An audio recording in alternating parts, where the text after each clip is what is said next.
কোরআনে আয়াত নাযিল করেছেন, আয়াতটা শুনিয়ে দিলেন, ফামান ইয়ামাল মিসকালা যাররাতিন খায়রান ইয়ারা ওয়া মান ইয়ামাল মিসকালা যাররাতিন শাররান ইয়ারা।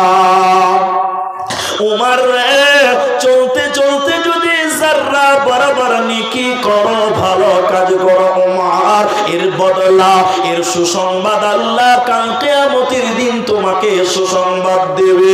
এর বদলা আল্লাহ তোমাকে জান্নাত দিবে। সরিষা বরাবর যদি নেকি করো, তার বিনিময়ে তুমি সুসংবাদ পেয়ে যাবে। এরপরে বলছি উমর রে, শুনে নাও, চলতে চলতে যদি যারা বরাবর গুনাহ করো, সরিষা দানা পরিমাণ যদি গুনাহ করো, এর জন্য কাল কিয়ামতের দিন এই পাপটা তোমার আমলনামায় দিয়ে তোমাকে জাহান্নামের দিকে ঠেলা হবে। ওমর রে, যারা বরাবর গুনাহ কিয়ামতের দিন লুকানো যাবে না। হযরত ওমর এই কথা শুনে বাচ্চা ছেলের মতন ডুকরে ডুকরে ডুকরে ডুকরে কাঁদতে লাগলে। হযরত ওমর কেন কাঁদছে?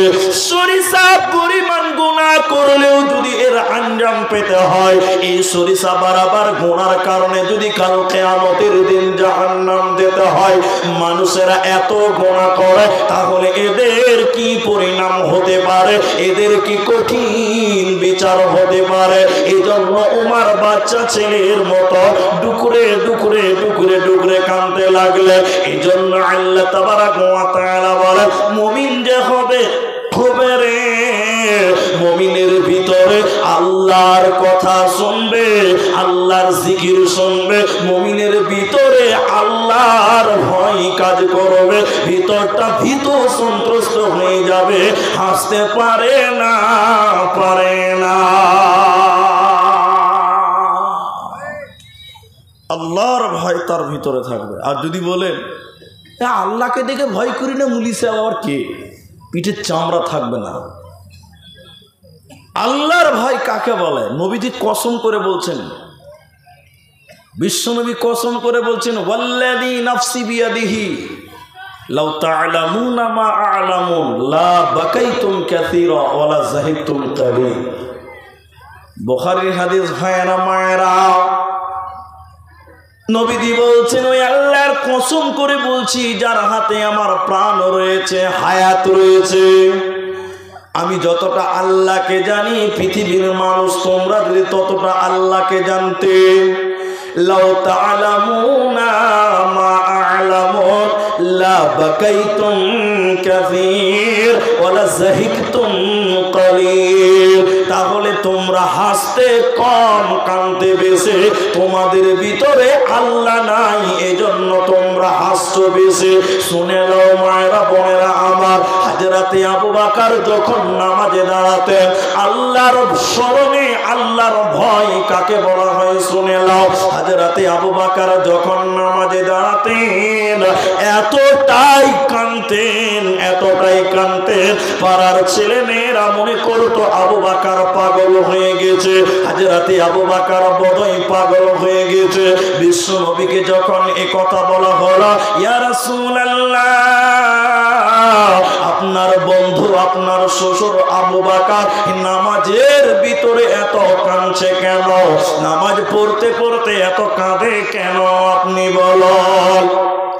বিশ্বনবী বললেন, শুনে নাও, আবু বকরের ভিতরে রয়েছে আল্লাহর ভয়, আল্লাহর ভয় তার ভিতরে কাজ করছে।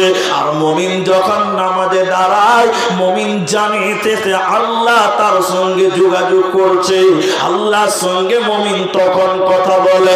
এই আল্লাহর স্মরণে হযরতে আবু বকর অঝর নয়নে কান্দে।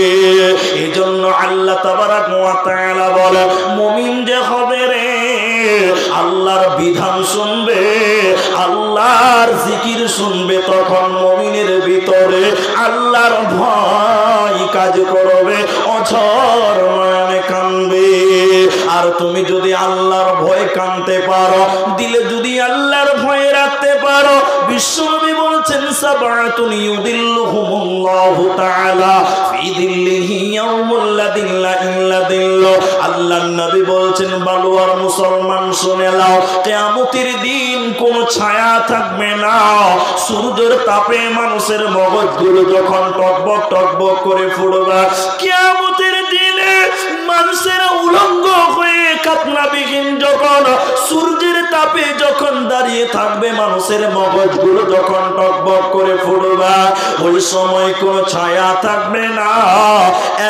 একটা ছায়া থাকবে, মা আমার বোন আমার, ওই ছায়াটাকে বলা হয় আল্লাহর আরশের ছায়া, রহমতের ছায়া, বরকতের ছায়া। দয়ার নবী বলেছেন মা, ওই ছায়াতে আল্লাহ 7 শ্রেণী মানুষকে আল্লাহ জায়গা দেবে। ওদের রোদে পুরাবে না, ওদের মগজগুলো ফুটবে না, তারা ঘামবে না। 7 শ্রেণী মানুষকে কিয়ামতের দিনে আল্লাহ আরশের নিচে স্থান দিবে। ভাই আমার, ওই 7 জনের মধ্যে একজন হলো রাজুলুন যাকারাল্লাহু খালিয়ান ফাফাযাতুহু আইনাহু।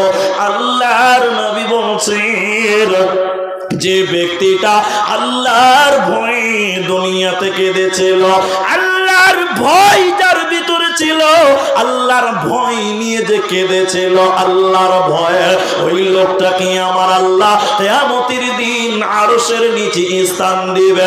ওর কোনো চিন্তা রবে না, রবে না, রবে না।